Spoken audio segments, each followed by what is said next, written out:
Welcome to the DesignCast podcast, where we dive deep into the innovative world of educational design.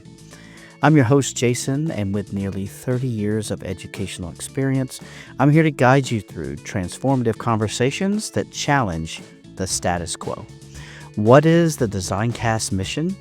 It's to explore cutting-edge strategies, unique learning spaces, and diverse teaching methods to cater to the needs of every learner. Each week, we'll connect with passionate educators, visionary thinkers, educational startups, and inspiring authors who are reshaping the landscape of education today.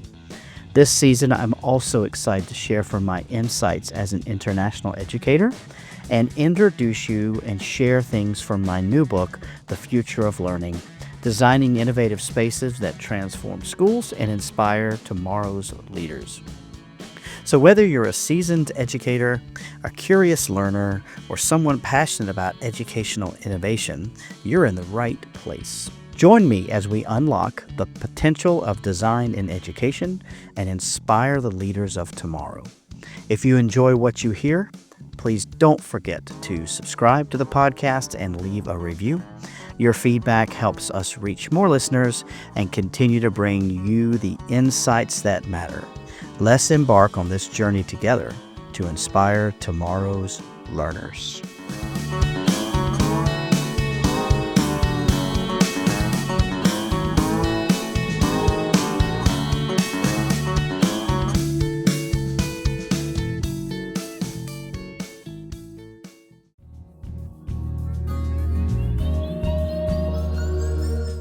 Hi guys, welcome back to DesignCast. I'm Jason, your host, and I am just so excited to be back. I have Stephanie Simoes with me today.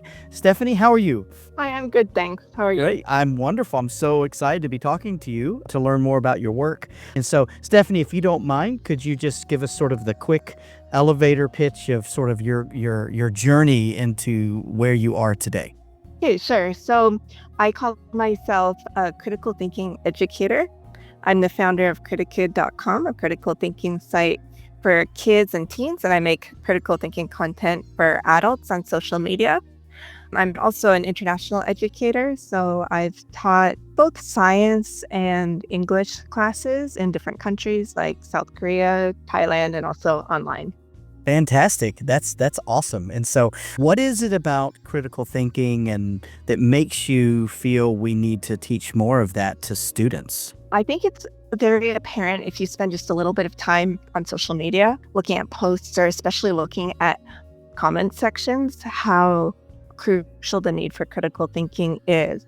So none of us who are adults now really receive that type of training in school, and we're seeing the effects of it now when we have access to so much information, but we don't really have the skills to properly analyze it. We also can communicate with so many people, but we're really not that good at communicating. So we lack communication skills to have a good, effective, productive, respectful, and rational conversations. I think critical thinking has always been important, but social media and the internet makes it even more important for adults and for kids. It's just not a whole lot of critical thinking resources for kids, but my experience as a teacher showed me that kids are able to understand this stuff. So I figure why not start teaching them it pretty much as soon as possible. I tell you what, I love your content. I've had a look at the website and at the courses that you've created. And tell me a little bit about your process, and then also sort of what's been your biggest sort of successes so far, and then what have been your biggest challenges so far? Right now I have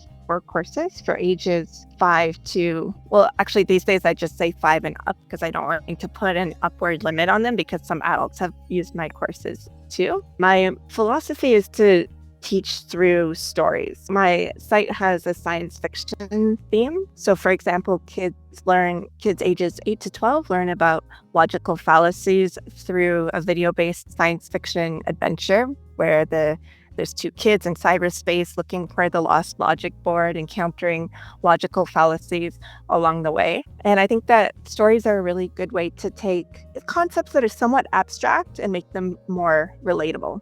I love it. I love the sort of the theme that you've put there. It's really fun. It's really high quality. I am so impressed with the way it's broken down and the animations and all the different things that you have. And so what has been sort of the challenge in getting this thing up and running and sharing it with educators around the world? So this project it's just my husband and I doing it. He does all the technical stuff, the design, the coding, and I do the content creation and also the social media for marketing. So we don't actually have a marketer, so that we've had to try to figure out on our own. And that's a challenging part for us, the business side of it, because neither of us has that experience. So just trying to make the project financially viable has been the biggest challenge. Sure. Yeah, I think startups in general tend to, that's it, right? That's what keeps people from maybe taking the leap. And so tell me some of the things that you've been surprised by as far as the kind of success that you found working with your project. Yeah. So one thing that I wasn't planning was how much I'd end up teaching critical thinking to adults along the way. I started social media profiles just to help promote my website. But then I found that I was able to get more views on Reels when I would post stuff that was interesting for adults too. So the project has taken a slightly new direction in that way. One of my courses, A Statistical Odyssey, which is about data analysis, is now being adapted for use in a business school in Spain for the MBA students and might be sold at other universities too. So now I'm starting to expand the age range that I teach to, although I still want to keep my focus on teaching kids. Sure. Yeah, it's more fun, isn't it? Teaching kids. That's awesome. I tell you, again, I think the content is really, really fun. I love the premise of what you're doing. And so what are some things about your project that you're super excited about? What's really got you, like, I know it takes a while to kind of build the business and that kind of thing, but what are some things that you're really excited about right now? Well, right now I'm focusing a lot on media literacy stuff because more and more states are starting to get new laws that require teaching media literacy in school. And the programs that I've looked at aren't always that exciting and engaging for kids. So I'm trying to figure out how to teach literacy in a more exciting and engaging way. And I have actually found some free resources that are fun along the way. So I can send you the links to those afterwards. Great. You want to include them in the show notes so people can try them out. But my idea right now is to make a fake social media feed. And that's what I'm working on these days, because some new research shows that kids become more diligent fact checkers when they're exposed to misinformation in a controlled setting. And it makes sense, right? You don't want to just totally keep kids off social media, because then once they get on it, they're not prepared for it. And that's kind of what happened to us, right? We had no training for social media. So I've been for a while an advocate of controlled exposure. But the thing is, I can also understand why parents are really hesitant to let their kids get on social media, because how can you control the exposure, really? How can you control what they see? And there's also some mental health concerns with letting kids get on social media. So that's why I thought I'll create something so they can have controlled exposure. So I'm making all sorts of big Instagram posts that have either misinformation or misleading marketing techniques, pseudoscience, all the kind of stuff you come across on social media for kids to look at. But it's also kid friendly. There's nothing inappropriate on there. Yeah, So sure. kids can look at it and think about what's wrong, maybe scroll through with their parents and have discussions about what's wrong. And then the next post will be a reel with me just talking about the problems with each post. So they have to watch the educational part before they can scroll on to the next one. But the idea is that they can try to identify the misinformation themselves first. That's a super idea. I love it. And as a person who's dealing with this every day in my own environment, yeah, I mean, like, the solution in many cases, at least at school, is just to say, okay, no phones at school. But now there's so many desktop apps, you can kind of get around some of those things, and the more savvy kids do this and that. And so, wow, what a cool and a controlled environment, right? A safe safe space Yeah. to be able to kind of have that discussion. That's really cool. So how do you see this playing out like in a classroom? Are you envisioning like a teacher using the course Mhm. in like a classroom setting or on a one-to-one setting? Kind of what's your thought on that? So still for my customers have mostly been parents, a lot of homeschooling parents, not schools. I haven't sold to any schools, the occasional teacher here and there, but I would love to start working with schools more closely, firstly, because I think that's the way to get the project more financially viable. And also because I do think this content is important for schools to start using. So I'm looking into working right now with alternative schools and IB schools because they seem to have less strict curriculum requirements. Public schools, it's a little tricky because I have to learn the rules for every single district. I mean, I would love to eventually, but for now, yeah, I'm hoping to work with alternative schools. So I've made some lesson plans and worksheets that can accompany the courses so that teachers can use them in a group setting. And I'm working on getting those done for all the courses. So far, I only have that done for Fallacy Detector. It's the most popular course I have, but one of these days, I'll have lesson plans and worksheets to go with all courses.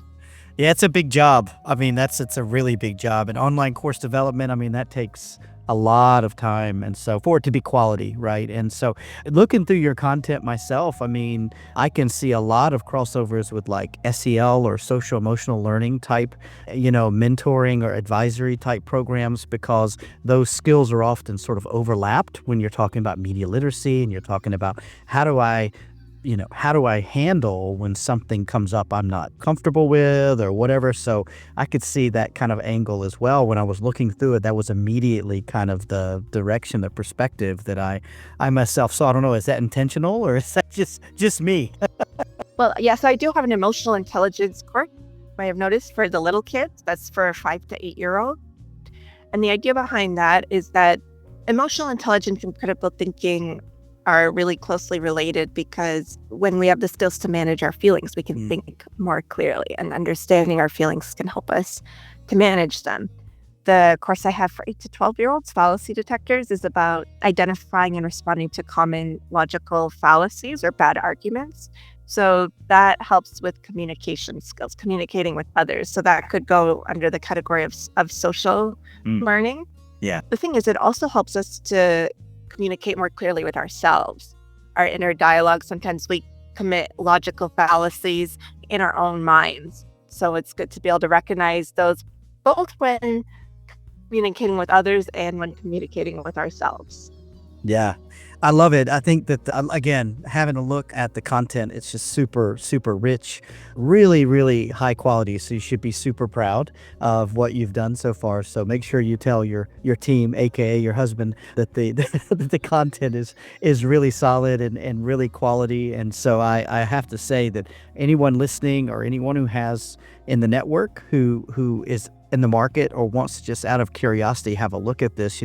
I know you offer that the first lesson in some of your courses is free for people to have a look at and to see kind of what the structure is and that kind of thing. And so thank you for putting that out there for people to have a look. And so I'm really excited about it. Actually, I didn't realize like even about like the circular arguments and all these different things that you actually touch on. They're really, really timely to be able to argue better or whatever, or to share your viewpoint better, right? And so, yeah, super excited. It's really, really something you should be proud of. I think you're onto something for sure.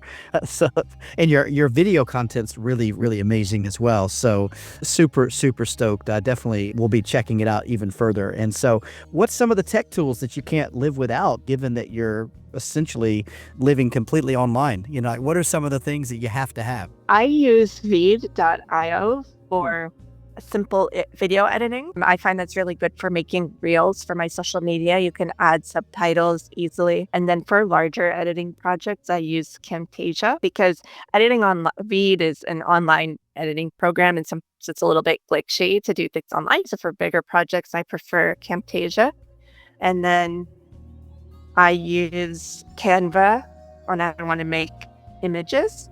And I also use that for my lesson plans and worksheets. I actually upgraded to the paid version of Canva, which was worth it for me. Yeah, and I've noticed that if you get the paid version of Canva and the paid version of Veed, there's so many things like stock music, stock images, stock video that you don't really need to pay for an extra Library or something. stock Yeah, development content. Yeah, subscription. Yeah, yeah, exactly. Yeah. that's awesome. And then I use ChatGPT, or recently I've been using DeepSeek. I haven't really decided between the two yet because DeepSeek is free,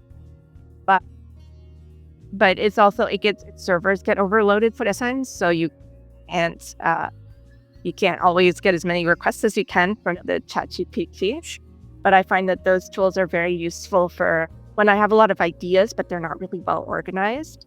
Put my brainstorming into there and just tell it to give me an organization. And then I can take that more well organized document and rewrite it in my own words.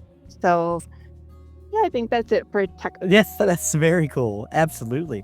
Yeah, I love to hear how people are using all these new thought partners, I guess you could call it, and how to organize that and the models, like just being able to keep your brainstorms, like you said, into something that you can see better. Yeah, absolutely. So always ask my guests what book you might recommend for anyone to read. Do you have a particular book you might want to share with us? So I would recommend Thinking Fast and Slow by Daniel Kahneman, but also to be a little bit careful with it because some of those studies have been debunked.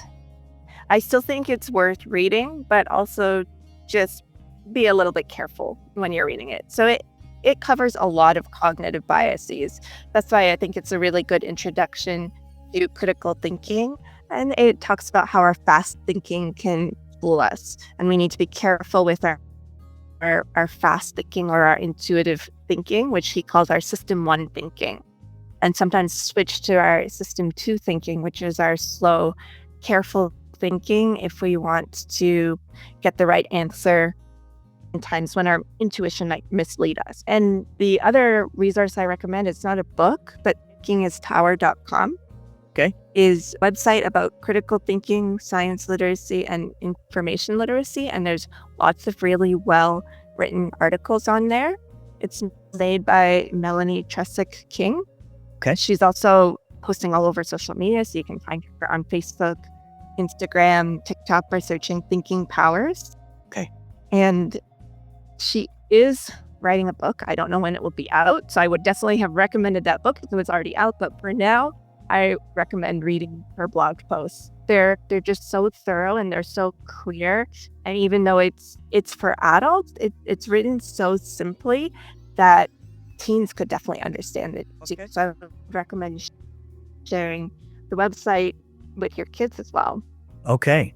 Those are great resources, and I will definitely have those in the show notes for anyone checking things out. That is awesome. Thank you so much, Stephanie. I really appreciate you taking the time to be here with me today. But if you could tell yourself when you were just starting out something, what would that be? What would you tell yourself? Like a younger self? Sure. Oh, yeah.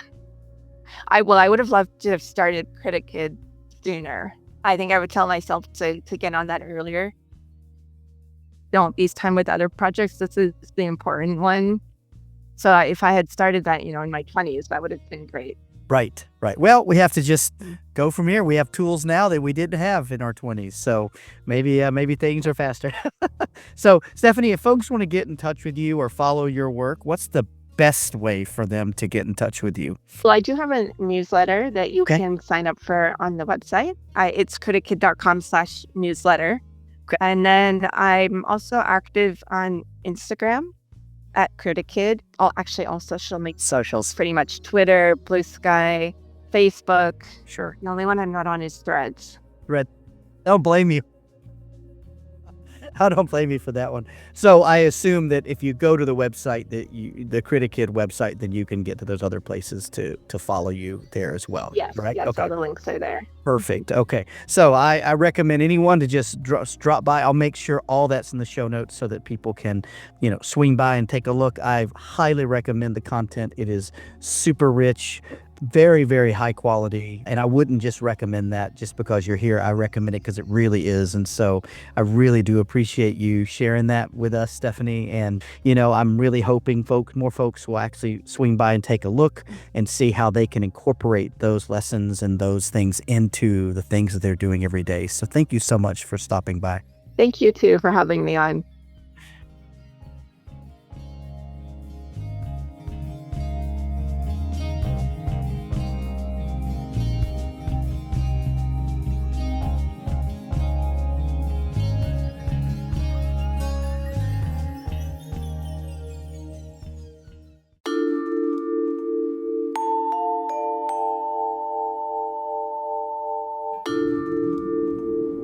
The Future of Learning, Designing Innovation Spaces That Transform Schools and Inspire Tomorrow's Leaders by Jason Reagan is an essential guide for educators, administrators, and community leaders looking to create dynamic, cutting-edge learning environments.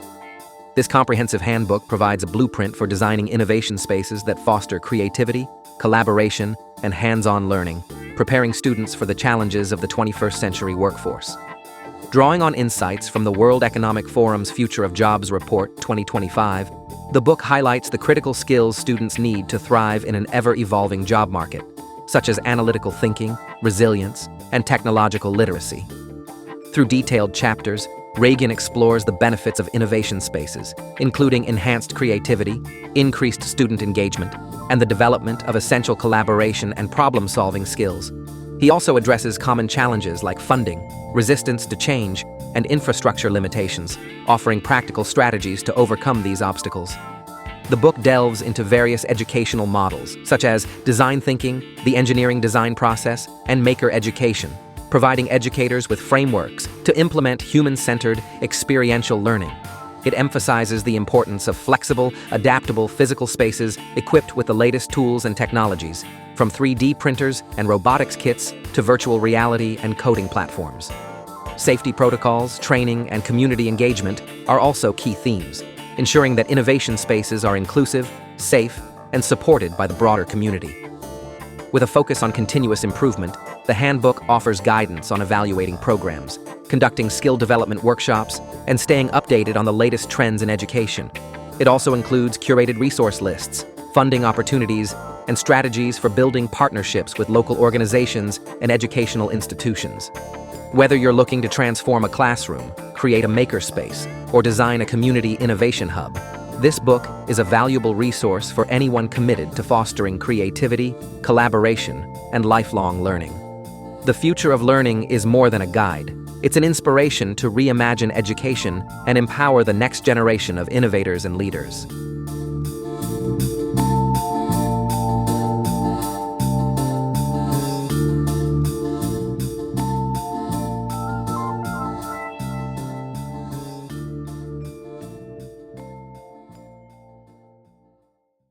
This podcast is a proud member of the Teach Better Podcast Network.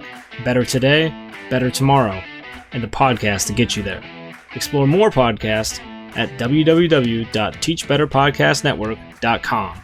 We'll see you on the next episode.